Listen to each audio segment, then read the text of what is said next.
Hello बच्चों, liquid solution का lecture number 14 और आज का ये लेक्चर आपका सॉल्यूशन का लास्ट लेक्चर है। इसमें अपन पढ़ेंगे solubility of gas in liquid.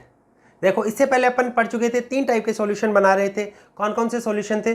Solid in liquid, second वाला कौन सा पढ़ा था? लिक्विड इन लिक्विड, और थर्ड है गैस इन लिक्विड। अब देखो, गैस इन लिक्विड है, हेडिंग लिखेंगे गैस इन लिक्विड। यहाँ पे मैं थोड़ी सी सॉल्युबिलिटी है इसके बारे में भी थोड़ा डिस्कस कर देता हूँ, क्योंकि एनसीईआरटी में सॉल्युबिलिटी इसके बारे में भी दिया गया है, तो देखेंगे। तो मैं आपको बता देता हूँ सॉल्युबिलिटी, हालांकि इसके बारे में अपन पढ़ भी चुके हैं और दोबारा से मैं इसको रिलेट करने के लिए दोबारा बता रहा हूँ सॉल्युबिलिटी। तो देखेंगे सॉल्युबिलिटी जनरली क्या होता है? A amount of substance which dissolve in unit volume of solvent and form a saturated solution is known as solubility. देखेंगे, amount of substance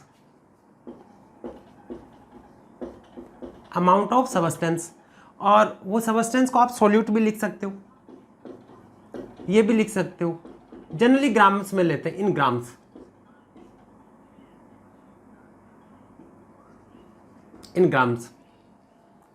general definition बता रहा हूं, फिर अपन इसको रिलेट करेंगे जो पढ़ना चाह रहे हैं उससे। तो अपन ने लिखा amount of substance which dissolve in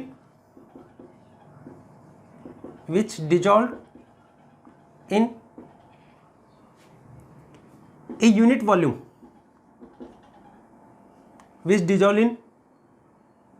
volume of particular substance, या पर्टिकुलर सॉल्वेंट लिख देते हैं, particular solvent, A unit volume of particular solvent. Particular क्यों लिया? क्योंकि बेटा एक पर्टिकुलर सॉल्वेंट होता है, उसके अंदर डिजोल्व होने की, सॉल्यूट है, उसकी टेंडेंसी अलग अलग होती है। ठीक है, तो अपन ने लिखा amount of substance which dissolve in a unit volume of particular solvent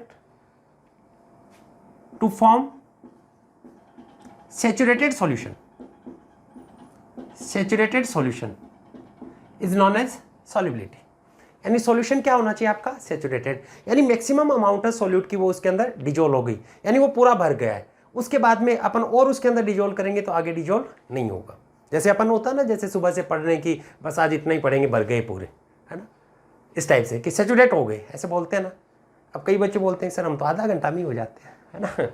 तो देखिएगा, आपने यहाँ पे ये किया, ये यूनिट वॉल्यूम है, 1 लीटर या 1 ml, कोई भी यूनिट मान लेते, मान लिया कि मैंने इसको 1 लीटर मान लिया, यूनिट वॉल्यूम मान लिया। इसमें आपने एक सॉल्यूट डाला, यहाँ पर इसमें सॉल्यूट डाला, और इसकी जो मैक्सिमम अमाउंट है, मैक्सिमम अमाउंट सॉल्यूट की डाल दी, जिससे यहाँ पे किसका फॉर्मेशन होगा? एक सैचुरेटेड सॉल्यूशन, और इसी को अपन क्या बोल देते हैं? सॉल्युबिलिटी। ठीक है, ये तो जनरल चीज़ है, आप पढ़ के आते हैं, इससे पहले भी मैं बताया इसको। फिर देखो कौन कौन से फैक्टर इस पर इफेक्ट डालते हैं। फैक्टर अफेक्टिंग सॉल्युबिलिटी देखेंगे, factor affecting solubility, factor affecting solubility. पहला फैक्टर मैं ले लेता हूं, nature of solute and solvent. Solute और सॉल्वेंट है उसकी नेचर।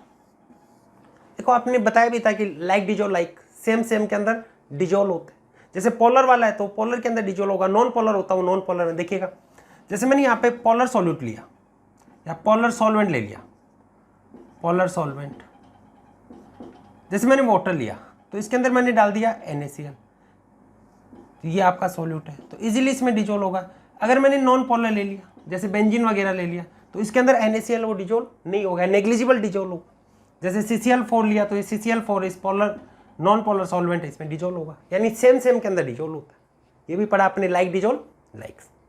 एक तो इसके नेचर पे डिपेंड करेगा, इसलिए अपन ने यहाँ पे क्या लिखा है?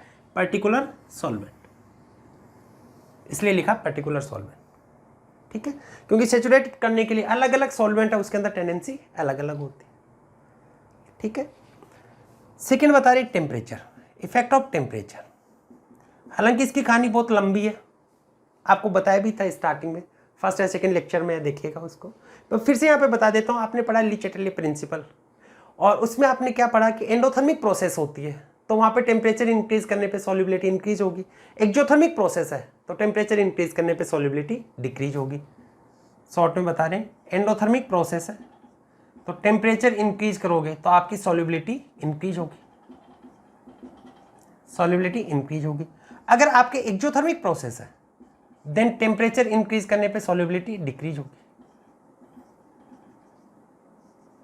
एक्जोथर्मिक खुद ही टेम्परेचर निकाल रहा है, वो तो हीट बाहर निकाल रहा है, और आपने टेम्परेचर और इंक्रीज कर दिया तो सॉल्युबिलिटी डिक्रीज होगी। तो इसके लिए क्या कंडीशन होगी, टेम्परेचर कम करने पे सॉल्युबिलिटी बढ़ेगी। थर्ड इफेक्ट बता रहे प्रेशर का। यहां से अपना जो आज का टॉपिक है वो स्टार्ट होगा। प्रेशर ये तो सब आप पढ़ चुके हो, बस रिलेट करने के लिए मैंने दोबारा से बताया आपको। प्रेशर का क्या इफेक्ट होगा बेटा, प्रेशर का इफेक्ट देखते हैं। प्रेशर का इफेक्ट आपने देखा, प्रेशर है उसको इंक्रीज करने पे क्या होगा बेटा, सॉलिड सॉल्यूट है, लिक्विड सॉल्यूट है, इनकी तो शेप ऑलमोस्ट फिक्स होती है। यानी यहां पे प्रेशर को इंक्रीज करोगे तो इसमें ये कंप्रेस नहीं होंगे, यानी पहले से क्या होते हैं मैक्सिमम इसमें अट्रैक्शन फोर्स होता है, तो इसमें जनरली इफेक्ट कंसीडर नहीं किया जाता है, इसमें नहीं देख रहे अपन। लेकिन अगर गैस को देखोगे आप, ये तो पहले से ही क्या होता है कंप्रेस्ड होते हैं। गैस के अंदर आप देखोगे तो गैस के अंदर आपने देखा तो गैस के अंदर आपने देखा चांस ऑफ कंप्रेशन होगा, चांस ऑफ कंप्रेशन,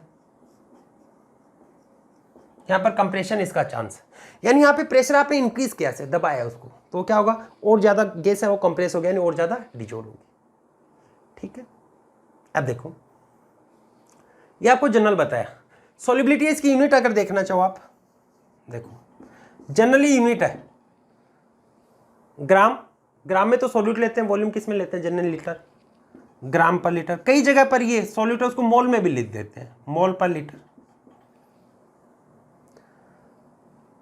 गैस के केस में इसको लिखा जाता है in terms of mole fraction. किस टर्म में लिखेंगे, मोल फ्रैक्शन। यानी गैस होगा तो उसको किस में लेंगे, मोल फ्रैक्शन की टर्म।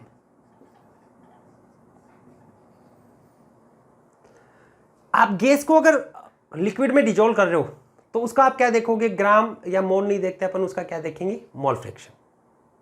ठीक है, और इसी को एक्सप्लेन करने के लिए हेनरी लॉ दिया गया था। हेनरी ने बताया था गैस को लिक्विड में डिजोल्व करते हैं तो वहां पर जो डिजोल्व होने वाली गैस है उसके अमाउंट किस में लेनी है आपको, इन terms of mole fraction. Solubility किस टर्म्स में होती है, in terms of mole fraction. Note कीजिए इसको।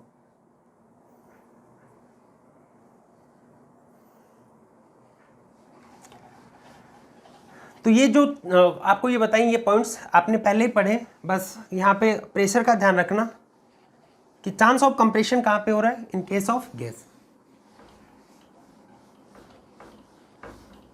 तो यहाँ पे solubility is indicated in terms of mole fraction.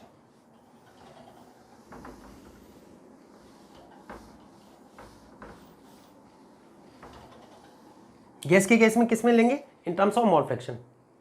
बेटा हेनरी लॉ बहुत इंपॉर्टेंट लॉ होता है और यहाँ से नीट में अक्सर क्वेश्चन पूछे जाते हैं, आईटी में भी पूछे गए क्वेश्चन, अच्छे क्वेश्चन आपको यहाँ पे बताएंगे जिससे आपके कॉन्सेप्ट है वो क्लियर हो जाए। तो अब ध्यान दीजिएगा, यहाँ पे अपन पढ़ रहे, थर्ड सॉल्यूशन पढ़ रहे थे gas in liquid, gas in liquid. Gas की सॉल्युबिलिटी है वो लिक्विड में किस टर्म में लेते हैं, solubility of gas in liquid is indicated in terms of mole fraction. मैं लिख देता हूं ताकि ध्यान में रहे आपको, solubility of gas, solubility of gas in liquid is indicated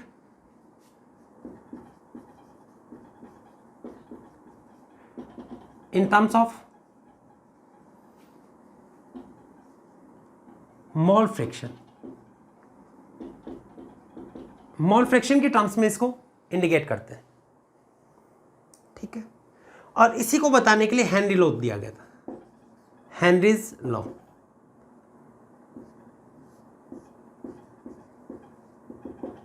इन्होंने देखो क्या बताया, इन्होंने बोला solubility of gas in liquid is directly proportional to partial pressure of gas above the liquid surface.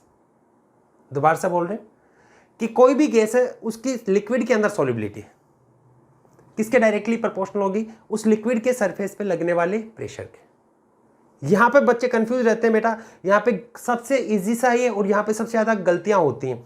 तो दोबारा से मैं यहां पे इसको एक्सप्लेन कर रहा हूं कि solubility of gas in liquid is directly proportional to partial pressure of gas above liquid surface. देखो इसका मीनिंग क्या है, इनको सबको मैं लिख रहा हूं। देखो solubility of gas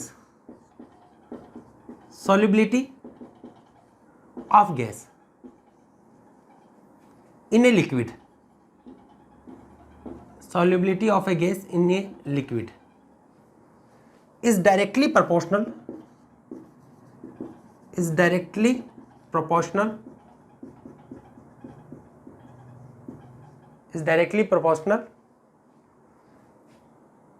to partial pressure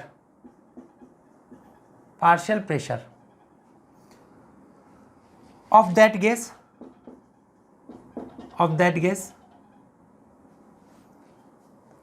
above the liquid surface।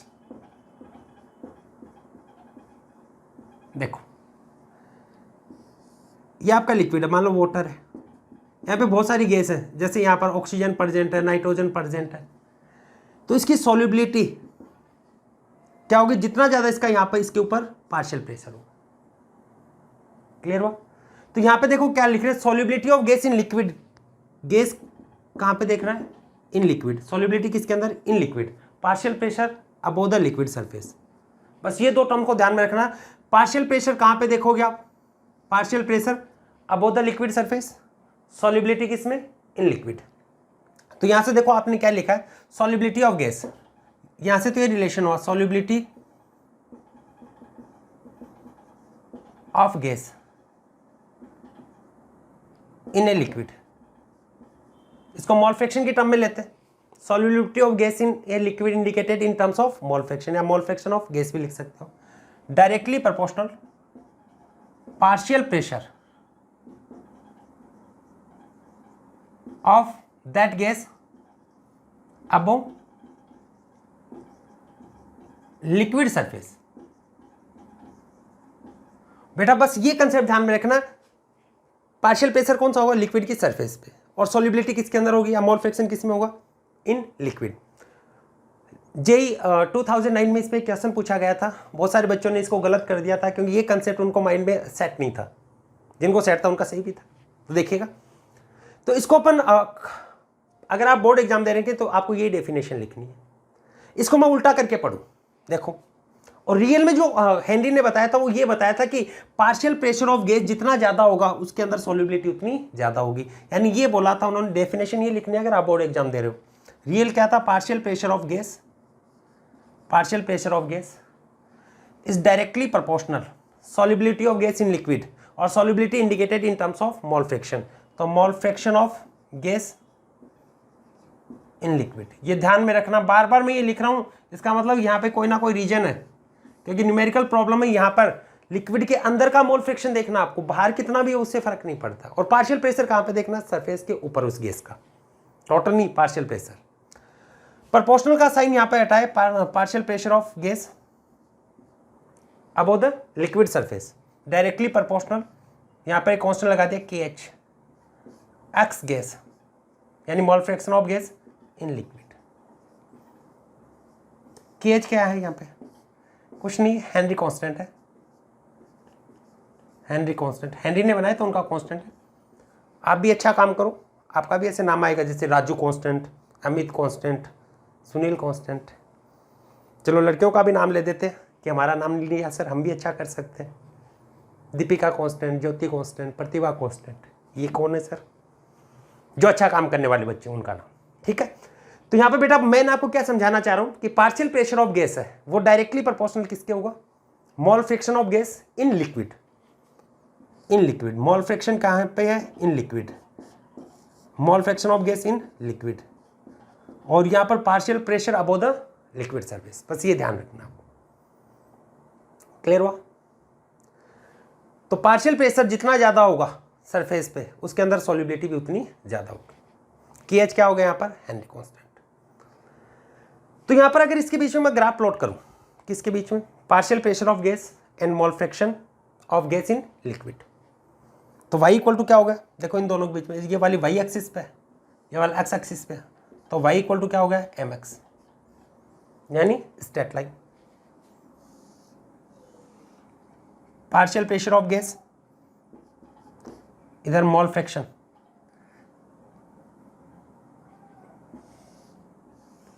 तो यहां पे क्या होगा? ये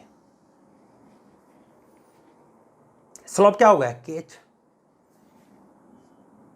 ये थीटा, या स्लोप देखोगे आप क्या होता है? Slope y axis upon x axis, तो क्या होगा? P gas upon x gas, ये तो होगा ना KH। इसी को आप क्या लिख सकते हो? टेन थीटा, ये होता है टेन थीटा। क्लियर हो? तो ये बेटा हेनरी ने क्या बोला था कि लिक्विड की सरफेस पे जितना प्रेशर होगा उसके अंदर उसकी सॉल्युबिलिटी उतनी ज़्यादा होगी, यानी उसका मोल फ्रैक्शन उतना ही ज़्यादा होगा। मोल फ्रैक्शन फिर से बोल रहा हूँ किसमें लेना है? लिक्विड में। Partial pressure about the liquid surface, इसको नोट कीजिएगा, जगह कम आप आगे और बताते हैं इसको। KH के बारे में मैं थोड़ा सा और डिटेल में बताता हूं आपको। KH क्या हो गया? Henry constant. हेनरी ने बहुत सारे एक्सपेरिमेंट करके ये वाला कांस्टेंट निकाला था, जिसके बेसिस पे उन्होंने आगे डिफाइन किया, इसको बताया कि क्या इफेक्ट पड़ता है।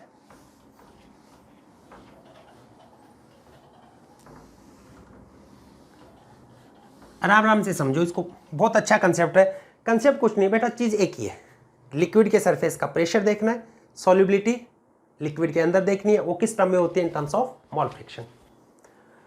तो आपके पास में क्या है? Partial pressure of gas equal to KH into mole fraction of gas in liquid, यह है।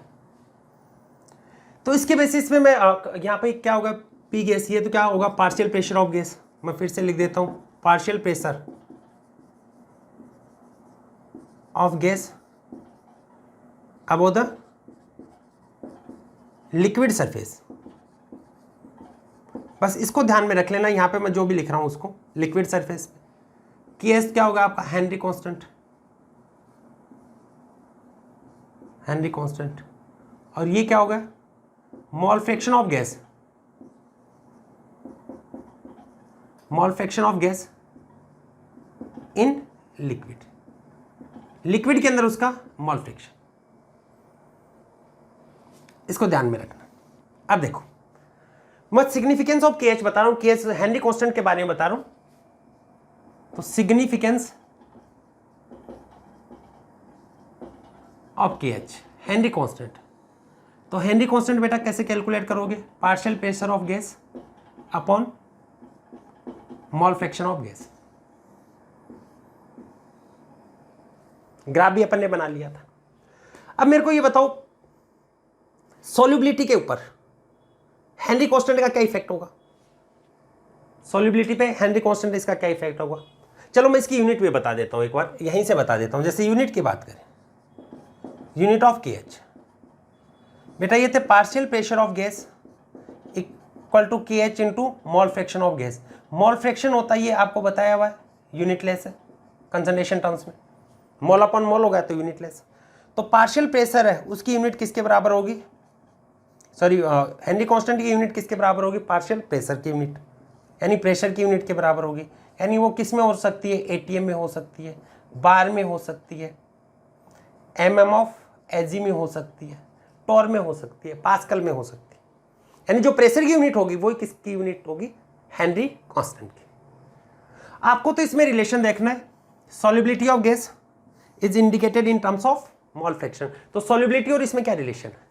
तो ये दोनों तो आपके क्या हो गए? इनवर्स। एट गिवन टेम्परेचर और प्रेशर, एक कांस्टेंट टेम्परेचर और प्रेशर के ऊपर ये दोनों एक दूसरे की क्या होंगी? इनवर्स। एट गिवन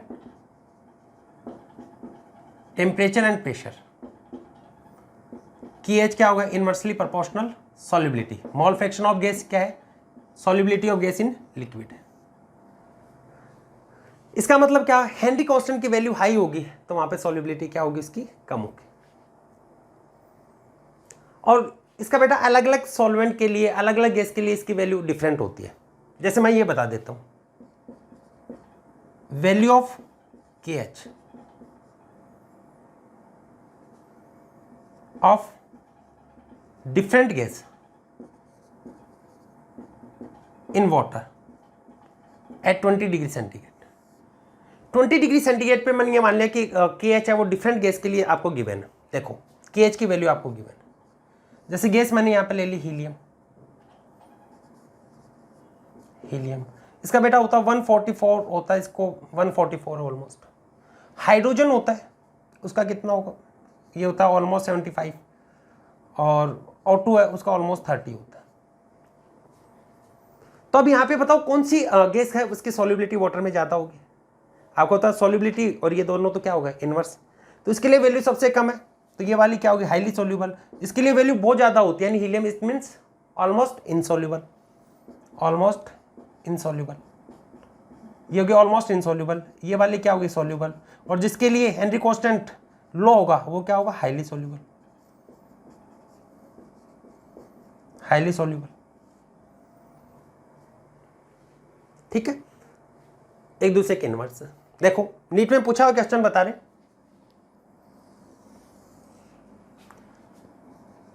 जैसे मैं लैंग्वेज में नहीं लिख रहा वैसे लिख रहा हूं डायरेक्ट।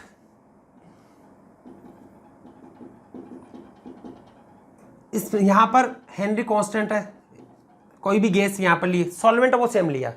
एक गैस है यहां पर, ये सॉल्यूशन ए है, इसमें एक गैस है उसके लिए हेनरी कांस्टेंट है 10⁻⁻⁵। बी गैस है, सॉरी बी सॉल्यूशन बना आपका जिसमें कोई बी गैस आ रही है। इस सॉल्यूशन में के एच उसकी वैल्यू 10⁻⁻⁻1। ऐसे सी गैस से एक सॉल्यूशन बना, वहां पर के एच है उसकी वैल्यू आ रही है 10⁻²। Right the order of solubility of gas. तो आपको ये पता है कि के एच है वो इनवर्सली परपोज, के एच की वैल्यू अगर इंक्रीज होगी तो सॉल्युबिलिटी क्या होगी, डिक्रीज, सॉल्युबिलिटी डिक्रीज होगी।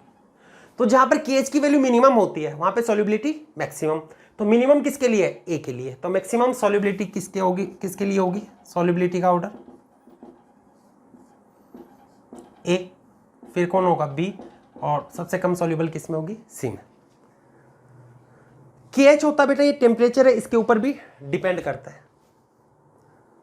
एक चीज और बता रहे, देखो टेम्परेचर पे डिपेंडेंस होती है, और टेम्परेचर इंक्रीज करने पर के एच है इसकी वैल्यू बढ़ती है, और के एच है इसकी वैल्यू बढ़ने पर सॉल्युबिलिटी ऑफ गैस है वो क्या होगी, डिक्रीज। क्या बताए, टेम्परेचर इंक्रीज करोगे तो टेम्परेचर इंक्रीज करने पर क्या होगा, के एच की वैल्यू इंक्रीज होगी, जिससे सॉल्युबिलिटी ऑफ गैस क्या होगी, डिक्रीज। तो आपको एक कहानी बताते हैं, क्या कहानी, मछली जल की रानी है ना। तो ये कोल्ड वाटर में रहना पसंद करेगी या फिर हॉट वाटर में, गर्म पानी में रहना पसंद करेगी या फिर ठंडे पानी में। तो बेटा मछली देखोगे एक्वेटिक एनिमल होते हैं, वो कोल्ड वाटर में रहना पसंद करते हैं। क्यों, क्योंकि वहां पे टेम्परेचर लो होता है, टेम्परेचर लो होगा तो के एच की वैल्यू लो होगी, के एच की वैल्यू लो होगी तो ऑक्सीजन की सॉल्युबिलिटी ज्यादा होगी, तो उनको इजीली ऑक्सीजन अवेलेबल हो जाएगी। ठीक है, तो लिख लेना aquatic animals are like want to live या like cold water as compare to hot water. Hot ये नहीं बहुत ज्यादा गर्म, यानी कंपेरेटिव मान रहे। ठीक है, यानी मोर कंफर्ट, यानी aquatic animals are more comfort in cold water. चलो मैं लिख देता हूं, क्योंकि ऐसा क्वेश्चन नीट में पूछ लिया जाता है। Aquatic animals are more comfort in cold water. ठीक है, तो ये ऐसे क्वेश्चन पूछे जाते हैं कि के एच है वो क्या होगा, इनवर्सली प्रोपोर्शनल होगा। नोट कीजिए इसको और बताते हैं।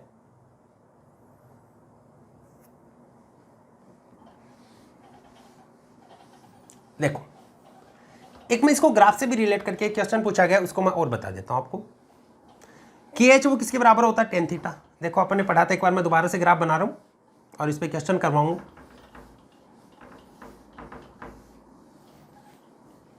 नोट कर लिया इसको, देखिएगा आगे।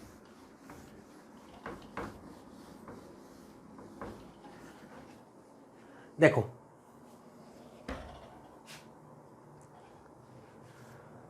आपने ये पढ़ा, partial pressure of gas equal to K H mole fraction of gas in liquid. तो y इक्वल टू क्या है आपका, mx। ये हो गया ना पार्शियल प्रेशर x, तो m क्या हो गया, स्लोप। स्लोप किसके इक्वल होता है, टेन थीटा। तो आपको ये बताया अगर थीटा की वैल्यू इंक्रीज होती है तो टेन थीटा इसकी वैल्यू बढ़ेगी, और टेन थीटा इसकी वैल्यू बढ़ेगी तो के एच है ये बढ़ेगा। के एच बढ़ेगा तो सॉल्युबिलिटी क्या होगी, decrease. Solubility of gas in liquid decrease. ये तो है ना टेन थीटा, तो थीटा की वैल्यू बढ़ रही है क्योंकि स्लोप टेन थीटा है, और यहां पर वो किसके बराबर है, के एच, इसके इक्वल है। देखो मैं तीन गैस के लिए ग्राफ बना रहा हूं, ये पार्शियल प्रेशर ऑफ गैस और ये मोल फ्रैक्शन ऑफ गैस। ये ए गैस है, ये बी गैस है, ये सी गैस है। Order of solubility, order of solubility, तो ए के लिए तो ये वाला थीटा वन हो गया, तो इसके लिए के एच वन, के एच ए बोल देता हूं। फिर यहां पे हो गया सेकेंड वाले के लिए थीटा टू, ये पूरा होगा ना थीटा टू, और थर्ड वाले के लिए ये वाला होगा थीटा थ्री। कांस्टेंट के एच सी बोल दो, यहाँ पे के एच बी बोल दो। तो जैसे जैसे थीटा की वैल्यू इंक्रीज हो रही है वहां पर के एच है उसकी वैल्यू इंक्रीज होगी। यही तो पढ़ा अपन ने, थीटा इंक्रीज हो रहा है तो के एच है ये भी इंक्रीज हो रहा है, तो सॉल्युबिलिटी है, solubility of gas in liquid है ये वाली डिक्रीज होगी। तो अगर के एच का ऑर्डर पूछा जाए तो के एच तो ये होगा के एच सी, के एच बी और के एच ए, और solubility of gas, solubility of gas in liquid, तो सबसे ज्यादा कौन सी होगी, ए बी और सी।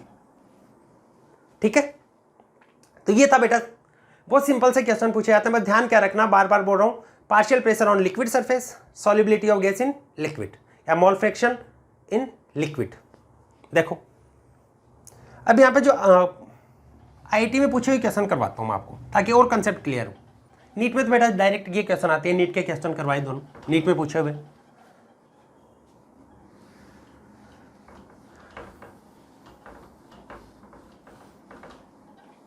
देखिएगा, लिखो के एच ऑफ कार्बन डाइऑक्साइड, कैसे लिखेंगे, के H of carbon dioxide eight 298 kelvin is 1.67 into 10⁸ pascal. और आप ये जानते हैं पास्कल क्या होता है, प्रेशर की यूनिट है। के एच और प्रेशर दोनों की यूनिट सेम ही होती है। Calculate mass of carbon dioxide, calculate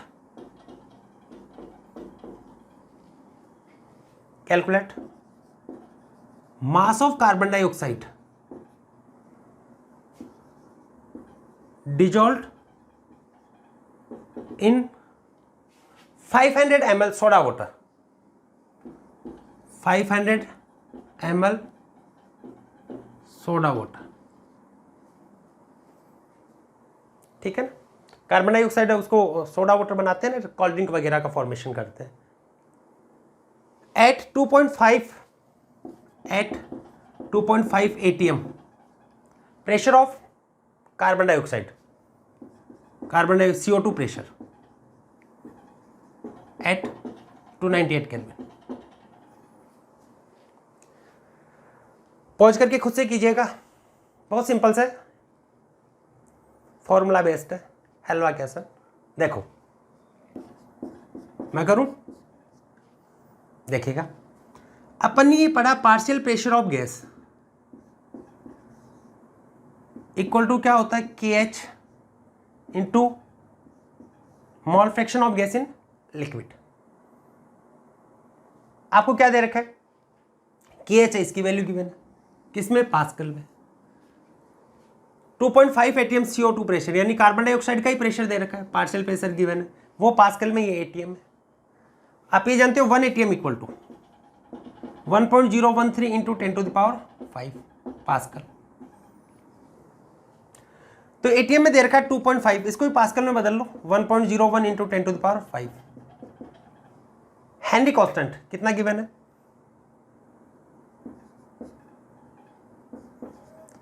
1.67 into 10⁸ into mole fraction of gas. Mole fraction क्या होता है सेल्फ के मोल अपॉन टोटल मोल, यानी मोल fraction of carbon dioxide upon mole fraction of carbon dioxide या वाटर में और भी जो गैस होंगी वो भी आ जाएंगी, जिसको नेग्लिजिबल मान लेते हैं, मोल ऑफ वाटर। ठीक है, तो बेटा मोल फ्रैक्शन होता है, उसका रिलेशन किससे होता है मोल। इससे मोल कैलकुलेट कर लेंगे। आपको मोल नहीं पूछा, मास पूछा है, तो मोल होता है गिवन मास अपन मॉलिक्यूलर मास। तो कोई भी मोल निकाल लो, उसको उसके मॉलिक्यूलर मास से मल्टीप्लाई कर देते हैं तो क्या जाता है उसका मास। देखो mole of CO2 upon mole of CO2 upon mole of CO2 plus mole of water, ये होता है मोल फ्रैक्शन। CO2 के mole upon total mole equal to कितना हो 2.5 इंटू 1.01 इंटू 10⁵। चलो मैं इसके ऑप्शन भी बता देता हूँ, जेई 2009 में पूछा हुआ है कि ये वाले ऑप्शन इसके गिवन थे 0.8 ग्राम, 1.8 ग्राम, 3.8 ग्राम, 6.8 ग्राम। तो वैल्यू अलग अलग दूर दूर वैल्यू है, तो आप अप्रोक्सीमेशन में कैलकुलेट कर लो। देखो 1.67 इंटू 10⁸, 0 से पॉइंट कैंसल, इसको मैं 101 को 100 मान लेता हूँ, ये पॉइंट हटा दिया, 0 कैंसिल, 25 7 जा 175, इसको मैं 175 मान लेता हूँ अप्रोक्सीमेशन। 10⁶ कितना होगा अप्रोक्सीमेट 1/7 इंटू 10⁻², यानी वैल्यू बहुत कम है, यानी CO2 उसका मोल फ्रैक्शन बहुत कम है, 0.00 में आ रहा है। इट मीन्स वाटर है उसका मोल वेरी ग्रेटर देन CO2। तो बेटा जो प्लस और माइनस वाली टर्म उसको अपन क्या कर लेते हैं नेग्लेक्ट। तो आप क्या लिखोगे यहाँ पे mole of CO2 upon mole of water equal to कितना होगा 1/7 इंटू 10⁻²। ये तो मोल का रेशियो है, लेकिन आपको मोल नहीं पूछा, आपसे क्या पूछा मास। मास क्या होता है गिवन मास अपन मॉलिक्यूलर मास। कार्बन डाइऑक्साइड का कितना होता है 44 और वाटर का कितना होता है 18। इसका मास कैलकुलेट करना है, x मान लो, x ग्राम है ये मान लिया। मॉलिक्यूलर मास कितना होगा 44 अपॉन वाटर का कितना होता है, कितना मास गिवन है 500 ml। डेंसिटी कितनी होती है वाटर की 1 होती है, तो मास और वॉल्यूम दोनों इक्वल होंगे। तो 500 अपॉन 18 इक्वल टू कितना होगा 1/7 इंटू 10⁻²। सॉल्व करते हैं आगे, इधर लिख रहा हूं मैं, देखिएगा x इक्वल टू कितना होगा 1/7 इंटू 10⁻², 500 अपॉन 18 इंटू 44।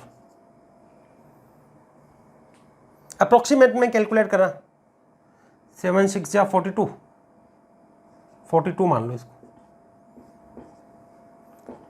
6 3 जा 18, इसको 1 मान लो,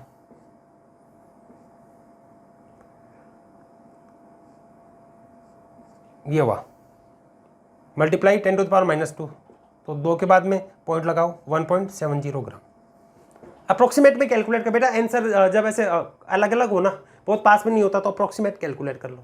और नीट एग्जाम में दूर दूर ही मिलते हैं, तो कितना होगा 1.7 के आसपास, कौन सा होगा 1.8। क्लियर हुआ। तो आपने यहाँ पे क्या किया, एक ही फॉर्मूला लगाना है, mole fraction of gas in liquid. अब जो क्वेश्चन करवाऊंगा वो भी जेईई में पूछा हुआ क्वेश्चन है, बहुत इंपॉर्टेंट क्वेश्चन है, जिससे और डाटा क्लियर हो गए। नीट में तो बहुत सिंपल से आते हैं कि एच इंक्रीज होने पे सॉल्युबिलिटी पे क्या इफेक्ट पड़ेगा, इनवर्स, बस इस टाइप के ऐसे ही पूछे जा सकते हैं। तो यहाँ पे आपके पास में इन दोनों की वैल्यू गिवन थी, आपको क्या कैलकुलेट कर लिया, सॉल्युबिलिटी ऑफ गैस या मोल fraction of gas. Mole fraction क्या होता है, मोल अपॉन टोटल मोल, तो मोल आ गए, मोल क्या होता है, given mass upon molecular mass. ठीक है,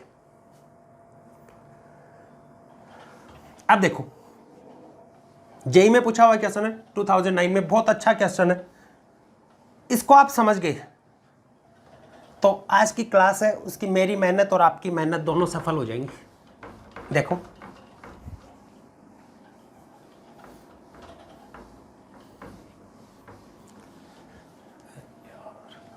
देखो क्वेश्चन लिखना, Henry constant for the solubility of nitrogen, Henry constant KH लिख देता हूं, for solubility of nitrogen in water is 1 into 10 to the power 5 atm। ये दे रखा है एट 298 केल्विन, एक कांस्टेंट टेम्परेचर मान लिया इसके ऊपर। ठीक है, the mole fraction of nitrogen in air, अब देखो आगे, द मोल फ्रैक्शन, ऐसे लिख देता हूं XN2, the mole fraction of nitrogen in air, ध्यान रखना कहां पर है, in air, not in liquid, in air is, ऐसे जब भी क्वेश्चन पढ़ूं तो ऐसे अंडरलाइन करते चला करो कि किस में दे रखा है, एयर में, इज 0.8। ठीक है, 0.8 दे दिया आपको। The number of moles of N2, आगे लिखो, the number of moles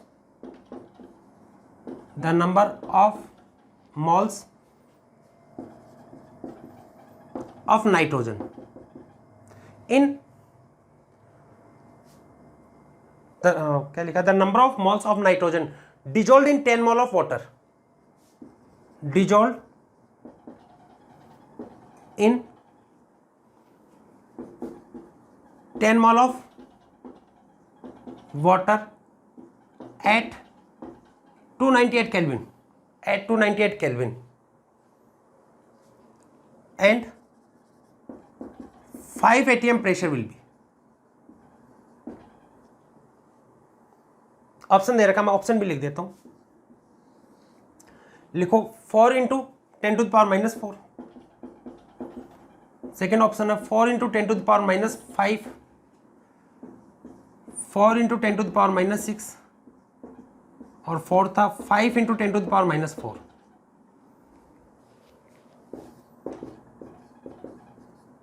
JEE में पूछा हुआ है, देखिएगा आपको तो जहां पर भी हेनरी कांस्टेंट आ जाए तो सबसे पहले फॉर्मूला लिखना है, और पूछा है क्या उसको मैं आपको डिटेल में एक्सप्लेन कर रहा हूं। देखिएगा आपको यहां पर फॉर्मूला लिखा आपने, आपका फॉर्मूला होता partial pressure of gas not total pressure on liquid surface equal to होता है KH into mole fraction of gas, कहां पे, इन लिक्विड के अंदर। ठीक है, तो आप यहां पर क्या पूछा है, the number of moles of nitrogen, nitrogen के कितने मोल लिक्विड में प्रेजेंट है, 10 मोल वाटर में प्रेजेंट है, यानी यहां पर क्या कैलकुलेट करोगे, मोल फ्रैक्शन, मोल फ्रैक्शन से क्या आ जाएगा, मोल, मास पूछा जाता तो मोल को किस में कन्वर्ट कर देते, मास। अब देखो सबसे पहले यहां पर पार्शियल प्रेशर ऑफ गैस, क्या 5 atm है क्या, नहीं, देखो यहां पर क्या कि nitrogen dissolve in 10 mole of water at 298 kelvin and 5 atm pressure, यहां तो ये तो नहीं लिखा 5 atm ऑफ N2 प्रेशर या पार्शियल प्रेशर ऑफ नाइट्रोजन, इसका मतलब ये कौन सा प्रेशर है, टोटल प्रेशर। क्लियर हो गया, यानी यहां पे जो आपका प्रेशर आ रहा है, यहां पे ये जो आपका लिक्विड है, ये तो लिक्विड है, इसके ऊपर बेटा यहां पे गैस है, बहुत सारी गैस है, मेनली नाइट्रोजन और ऑक्सीजन होती है, 80% ऑलमोस्ट अपन मान लेते हैं नाइट्रोजन, 20 ऑलमोस्ट ऑक्सीजन होती है। तो यहां पे एयर के अंदर इसका मोल फ्रैक्शन नाइट्रोजन का कितना, 0.8। तो ऑक्सीजन का कितना होगा, ऑक्सीजन का भी तो मोल फ्रैक्शन होगा, लगभग मान लेते हैं 0.2। और यहां पे ये टोटल जो प्रेशर लग रहा है वो कितना, 5 atm। आपको तो किसका प्रेशर चाहिए इसके ऊपर, पार्शियल प्रेशर ऑफ नाइट्रोजन। ठीक है, तो पार्शियल प्रेशर क्या होता है, पार्शियल प्रेशर होता है mole fraction into total pressure according to Dalton's law. याद करो, मॉल में बताया हुआ पार्शियल प्रेशर इक्वल टू होता है mole fraction into total pressure. Mole fraction कितना है इसमें, 0.8। पार्शियल प्रेशर सरफेस पे कैलकुलेट कर रहे हैं ना, तो सरफेस पे देखो का कितना मोल फ्रैक्शन, 0.8। टोटल प्रेशर कितना आपका 5, तो कितना होगा 4 atm। तो आपका ये प्रेशर तो कितना हो गया 4 atm। क्लियर हुआ। KH क्या होता है, हेनरी कांस्टेंट, ये भी atm में गिवन है, कितना आपके पास में 1 × 10⁵ mole fraction of nitrogen, nitrogen के mole upon total mole, mole of nitrogen plus mole of water. तो क्या होगा, mole of nitrogen upon total mole. और भी हो सकता है, यहां पे नेग्लेक्ट मान रहे हैं। तो ये कितना होगा 4/10⁵, तो 4 × 10⁻⁻5। तो नाइट्रोजन का मोल फ्रैक्शन कितना आ रहा है, 0.0004 आ रहा है। इसका मतलब ये क्या कर दो आप, नेग्लेक्ट कर दो। इसका मतलब ये क्या है, नेग्लिजिबल, ये नेग्लिजिबल। तो मोल ही तो कैलकुलेट करने आपको, मोल of nitrogen upon mole of water. Water के कितने हैं 10 बेटा, 10 प्लस अगर ये जोड़ो भी तो 10.0004, 0 के बाद में 2 के बाद में देखा ही मत करो आप, तो 10, ये कितना 4 × 10⁻⁻5। तो मोल ऑफ नाइट्रोजन कितना हो गया, 4 से 10 से मल्टीप्लाई करो, कितना हो 4 × 10⁻⁴। कौन सा हो गया, फर्स्ट। तो ये वाला क्वेश्चन क्या समझाना चाह रहा है आपको, ये मैंने क्यों लिया आपको जे का क्वेश्चन, ताकि आपको ये माइंड में सेट रहे कि partial pressure of gas above the liquid surface and mole fraction, ये वाला कोई काम के नहीं है, बाहर वाले मोल फ्रैक्शन आपको तो इसके अंदर का चाहिए। सॉल्युबिलिटी क्या होती है, जो अंदर मोल फ्रैक्शन होता है वो। ठीक है, तो ये था बेटा हेनरी लॉ, नोट कीजिए इसको, बहुत अच्छा क्वेश्चन है, नोट कर लीजिए।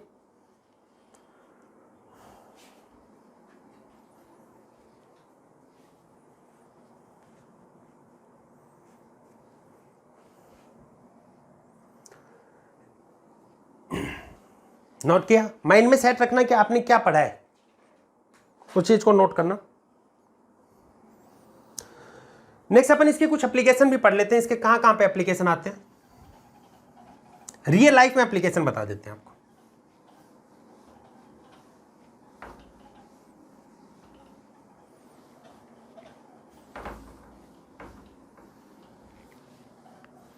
लिखो application of Henry law, application of Henry law in real life. Application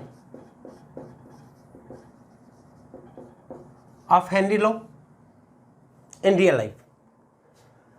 जैसे अपन ये करते हैं, कोल्ड ड्रिंक है, कोल्ड ड्रिंक कैसे बनाते हैं सर, कोल्ड ड्रिंक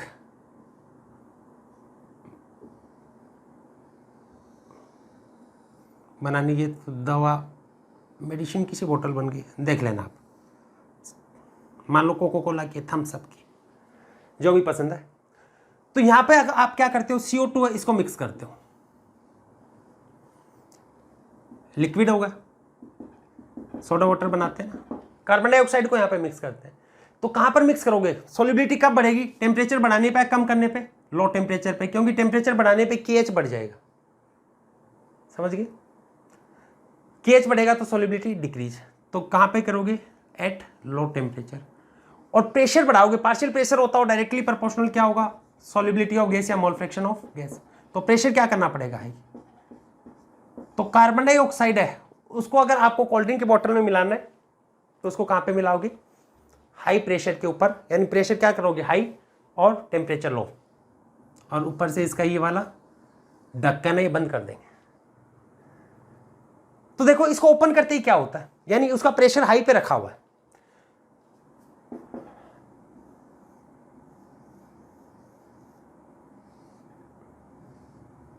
फ्रीज करते हो ना इसमें। अरे सर बोतल कैसे बनेगी,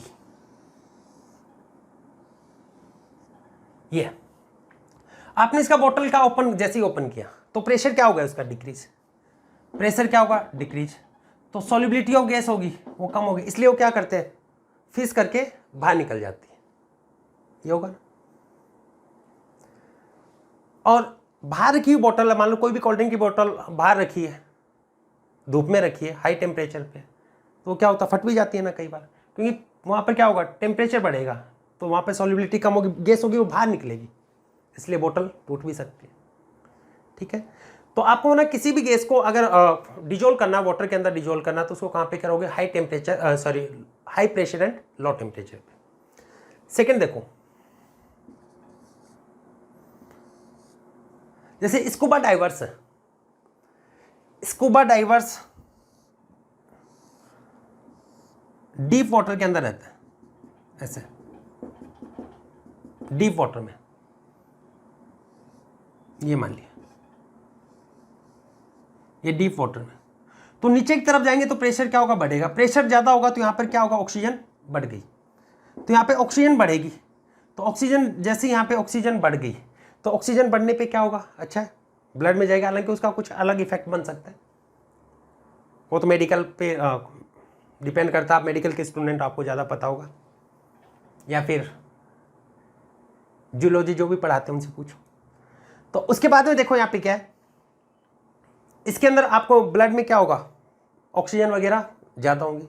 अब जैसे ये बाहर की तरफ आएगा, बाहर की तरफ आएगा तो प्रेशर कम होगा, ये बताना प्रेशर कम होता है फिश से गैस निकलेगी, तो ये वाली जो अपनी कैपिलरीज है इसके अंदर जो ऑक्सीजन है वो निकले, बबल्स फॉर्म में आ जाएगी, तो वहाँ पर क्या बन जाएंगे, उसके बैंड्स।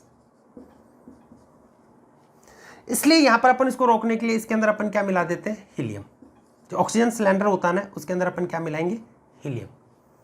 क्यों पढ़ाता नहीं, हीलियम है उसके लिए केएच की वैल्यू क्या होती है, हाई होती है, तो सॉल्युबिलिटी वो क्या कर देगा, उसको कम करेगा, मेंटेन रखेगा। ठीक है, ऐसे देखो हाइट पे अपन जाते हैं, एल्टीट्यूड्स पे अपन जाते हैं, यहां पे आप गए